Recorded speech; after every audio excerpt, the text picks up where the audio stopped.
So speaking of, how does it feel, as a mother of three, not only running a company, but also dealing with your kids on a day-to-day?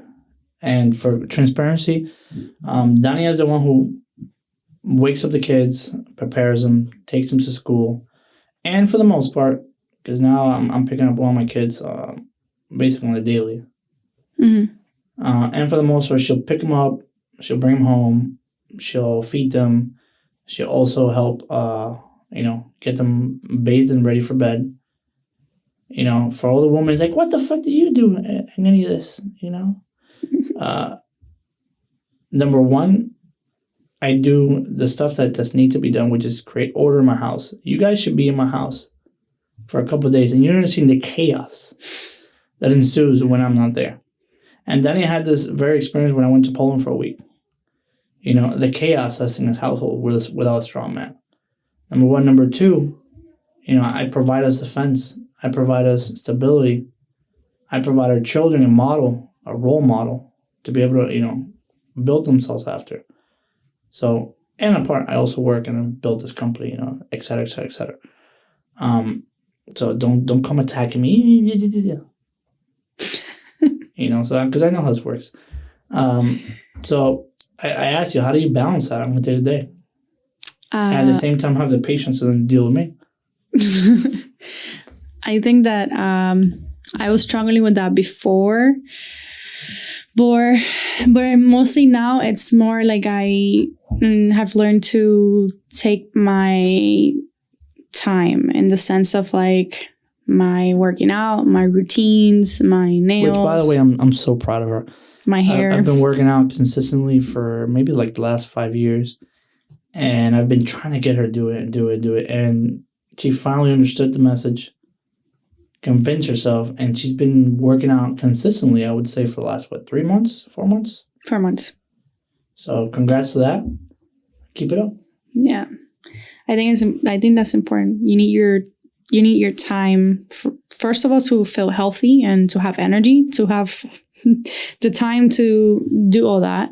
But also it feels good to dedicate some time to yourself. It doesn't matter if it's working out or doing your nails or your hair. I think that's super important, not to let yourself go, because then you will have that energy and positive attitude. And confidence. And that's what I tell a lot of people. Yes. Very important. I feel like we have I don't want to say a pandemic, but we have an issue in this country with obesity, with, so much so that these fat people have purposely, I'm not saying you, but I'm saying these fat people have even purposely tried to get words like obese, fat as like a slur, or no, bro, you're just out of shape, you're not eating. And the thing is, like, I get it. When you're in that mindset, when you're trapped in that way of thinking, you think everybody's trying to attack you.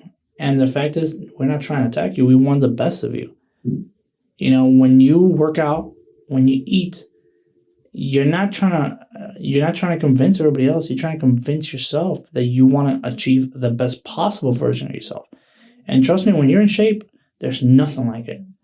You do everything better. You feel better. You act better. You perform better. Yeah, 100%. Well, I've had people tell me that a couple times. It's like, oh, I don't have time. And then I look at them with my face, and they look at me. It's like, yeah, but why am I telling you that? You have 3 kids, you work, and you still go home and you work out. And I just smile because you're stating the obvious. You don't have, sometimes your kids are older than mine, or they don't have the same responsibilities I do, and I still make the time. And I just smile. I'm like, you can do it. And I love that you've been doing that. I'm super proud of you. Thanks, because again, I've been years after you for you to do this. And I think I was lacking. Trying to convince you that it was not about me; it was for you. It's about yourself. 100%. Yeah. But sometimes the stuff you kind of, even apart from people telling you, you kind of have to like convince yourself. That's the number one thing. If you don't convince yourself, it doesn't matter. Because then you do it, and then you kind of lose focus. You kind of just like, what am I doing this for? When you get convinced by others, before you get convinced by others, you have to do it yourself. And that's kind of why I wanted to bring you on the podcast as one of my first guests, because I wanted to see what the other side to me was. And B, I wanted to show, especially now in today's society where, again, we go back to the beginning where most of the corporate jobs, most of the C-suites are now being dominated by women. Some of those women are struggling either with mental health or just working out, because they don't have time. They have to work.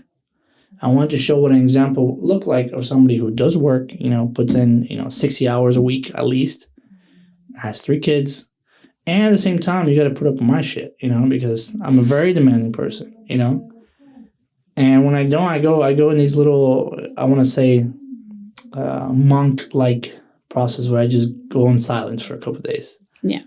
Which is something I've learned to use instead of arguing. I prefer not saying a word than arguing. But I just wanted to show a real life example that it's possible. And that's kind of like